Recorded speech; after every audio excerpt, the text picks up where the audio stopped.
Today, as I told you, we are going to see very brief introduction to the data analysis in Python.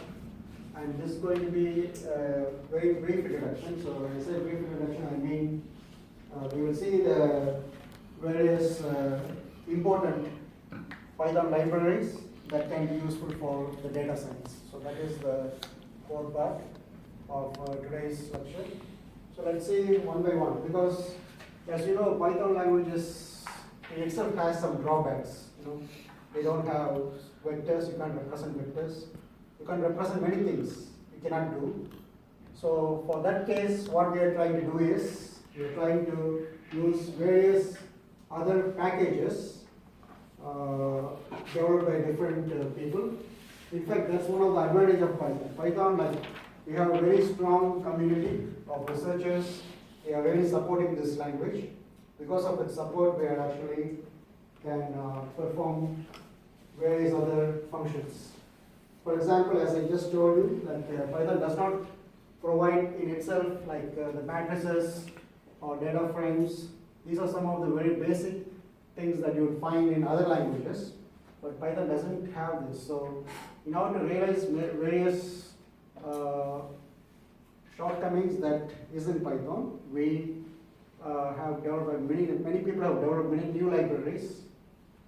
Still, there are a lot of specific applications for which there are some libraries available. Whatever maybe your topic of research, you will always find some libraries that's very specific for that particular application.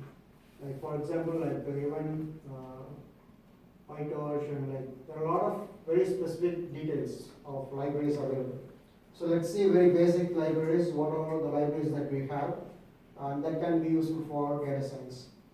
Starting from these are the lists that you have here, some of the famous lists that many people use, and these are the toolboxes like NumPy, SciPy, Pandas, scikit-learn. So that's for machine learning purpose, we can also use that. And there are many visualization libraries like Matplotlib and Seaborn and so on. So even in one presentations, the student mentioned about these things like NumPy and Matplotlib. So yes, you are also encouraged to use. If you are working on Python, Python is one of the, I would say, it's high-level language, and it's also quite easy for you to kickstart your programming language if you are not familiar with. And these tools will be very useful. If you don't have these tools, then it will be very hard for you to compute several processes. Let's say, for example, if you talk about NumPy, NumPy can have, they can compute various mathematical functions quite easily. If you don't have those functions, then it's very hard for us to do it by ourselves. For example, the multi-dimensional arrays, matrices, these things can easily be manipulated using NumPy. They have those things like, for example, advanced mathematical and statistical operations can also be easily performed. So if you go to NumPy website, you will also find more information. Basically, most of the data scientists, we also need this support from NumPy. So yeah, you can also try using this one, and we will be using it as well. So maybe in my next lecture, I will give you some examples of how we can use some libraries. And also I will show you, for example, maybe we can use the open data set, one of the presenter today talked about UCI data reciprocity, right? So we can, in fact, we can access that website, and we can access the data set from there and retrieve the data. After retrieving the data, you can actually analyze. You can perform various operations using data. So maybe next class we will look at an example on how to retrieve those data from online, and then we can perform some simple mathematical functions. Then comes this one, SciPy, and SciPy also, as you can see, the symbol is also interesting. It's as a symbol of S that looks like a snake, and in fact that's supporting the Python language. Well, this library is used for scientific computing and technical computing. So they have various modules for optimization, linear algebra, integration, interpolation, and special functions like FFT and so on. So yeah, as you can see, if you want to do this stuff, normally it's not that easy by itself. But if you have SciPy, you can directly use those functions to evaluate. So SciPy builds on this NumPy array object and is a part of NumPy stack. So which includes this tools as such as matplotlib, pandas, and SumPy. So let's talk about we'll talk about matplotlib later on. Let's see what other tools are available. Yeah, this is another pandas. Pandas is specially used for data analysis purpose, just for any data things, data handling. For example, if you start with data manipulation, data structures, or even simply talking about any like merging, sorting, slicing, aggregating. If you want to manipulate anything with the data, you can always go for pandas. And generally speaking, data analysts, they start from pandas. You don't go for NumPy or SciPy right away. We always start with pandas, and after working with pandas, if you need some other mathematical, like high-level advanced mathematical modeling or functions, then we go for NumPy. Yeah, so we can start with this one. Pandas is very essential too. Coming to this scikit-learn. Well, as I mentioned earlier, scikit-learns are good tools, especially with regards to machine learning. So we talked about classification, we talked about regression, clustering algorithm, right? So those stuff, if you program by yourself, even in Python, if you just program by yourself, it will be a little bit harder. But if you use this library, it's just like one line information. You can just in one line, you can perform various tasks. So even like SPM, today we're going to talk about SPM. So it's going to be random forest there. K-means, like all those stuff that we are talking about can be easily performed. So yeah, why don't you try using scikit-learn? So this is a free machine learning tool that is available for us. So why don't we use it? Like we talked about many machine learning methods in our class so far. Apart from those that we have learned, it can also be used for other purposes. So there are other tools, like I heard about the tool called Orange tool that's useful for doing the whole stuff. Like if you want to do classification, regression, clustering, or support vector machine, or whatever it is. Like even if you want to perform other things related to data analysis, you can kind of drag and drop kind of things can be done. But anyway, we are not going to use that. This is in terms of programming, we can use it, but this still helps us to make the programming more easier.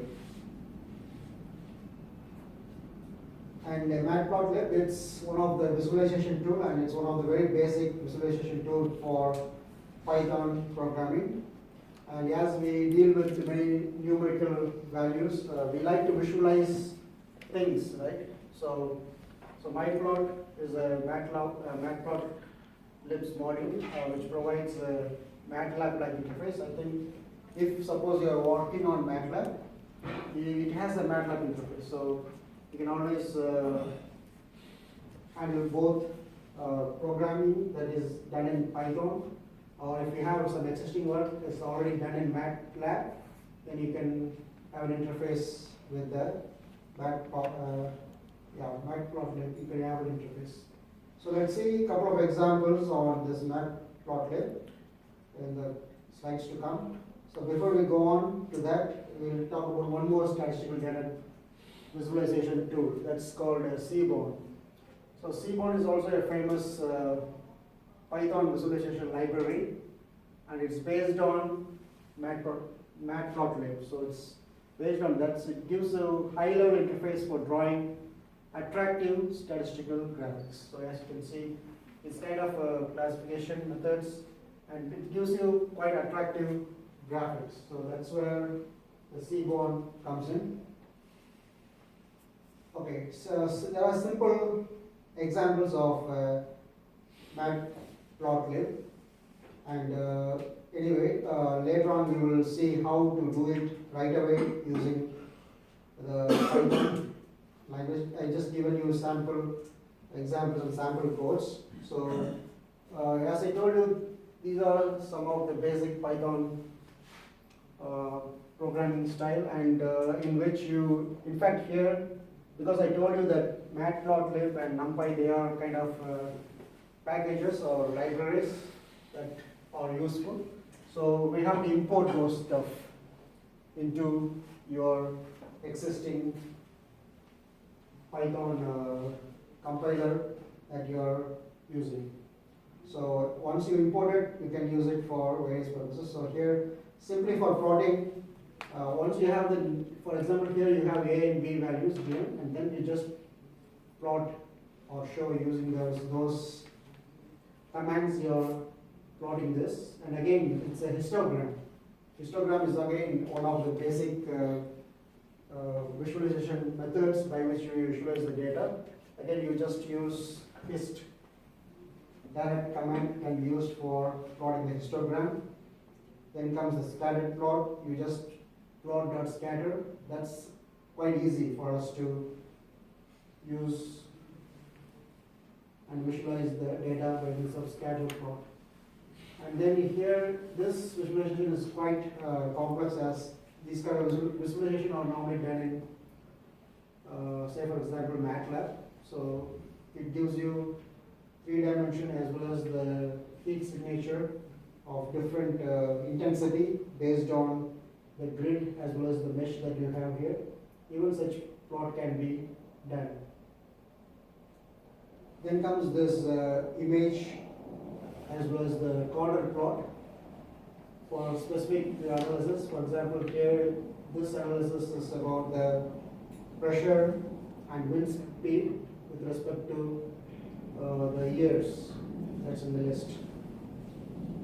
And finally, we do have this example of polar and line plot. This is another way of exploring things. So there are a lot of different ways in which we can visualize. So I encourage you to use these tools for your analysis.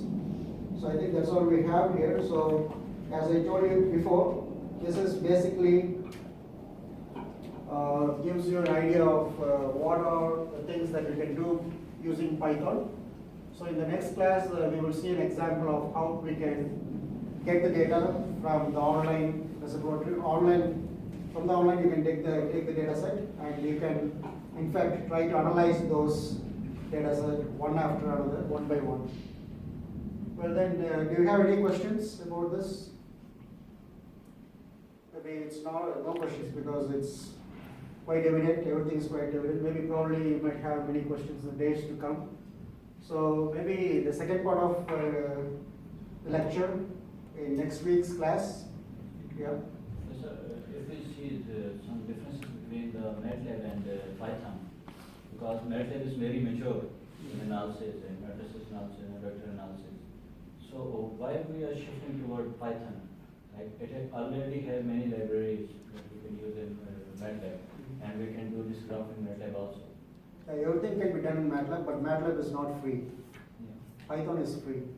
So if you need more library in Python, then it would be good to go with the licensed one. You mean MATLAB? Yeah. No, you can do the same thing using Python. All the things that you want to do in MATLAB can be done in Python. And moreover, I think Python also has, of course, they are adding a lot of different engineering field like signal processing or image processing or deep learning all stuff one by one they are adding, but still some things are missing for some special like agriculture field or other field they cannot do anything. But for Python is concerned, it's just open to everything. So many researchers from different areas, they are creating their own packages that can be used for that particular application. And you use the Python platform, and then use this application to perform analysis. So this yes. Yes, I know Python more fast to running the simulation, Professor. Yeah, Python is Python is kind of Yeah. C++ that level, right? Of course, it's not as good as C++, but Python has that flexibility because we just operate directly with the compiler, and MATLAB does not. And moreover, syntax is very easy than other languages. Yeah, MATLAB is also easy, I think. MATLAB is not that hard. Yeah, in MATLAB, if you draw these graphics, it's same like code. Yeah, MATLAB is also easy. So, in terms of easiness, MATLAB and Python probably might be the same. But MATLAB offers the orientation, right? Object-oriented programming style, so that adds value to it. And if you want to interact with the actual core of the computer, you can do it. I suppose I'm not sure whether you can do it in MATLAB. And yeah, you can work low level in Python if you want. You can work high level using these packages. So both options are there for you using this. So yeah, we will see simple examples like how we can use the data set, and then maybe how can we see the data frames, or how can we perform simple calculations. Let's try to analyze the data using MATLAB. Okay. So until then, we will see again next week. Until then, goodbye. So that's all we have for class.